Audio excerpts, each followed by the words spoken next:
ہمارے نبی پاک صلی اللہ علیہ وآلہ وسلم کی 3 بہت ہی خوبصورت احادیث، پلیز اس کو ضرور سن کے جائیے گا اور سکپ نہ کیجیے گا۔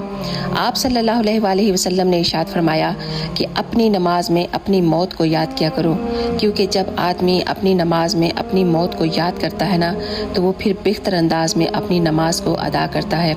آپ نے ارشاد فرمایا جب تم ناممکن حالات میں بھی اللہ کا در نہیں چھوڑتے نا تو تب وہ تمہیں اپنے معجزات سے نوازتا ہے، اور کوئی دن ایسا نہیں ہے جب میں نے رحمان کو رحیم نہ پایا ہو۔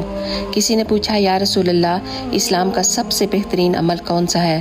تو آپ نے ارشاد فرمایا کھانا کھلانا اور مسلمان کو سلام کرنا، ہاں تم اس کو جانتے ہو یا پھر نہیں۔ سبحان اللہ۔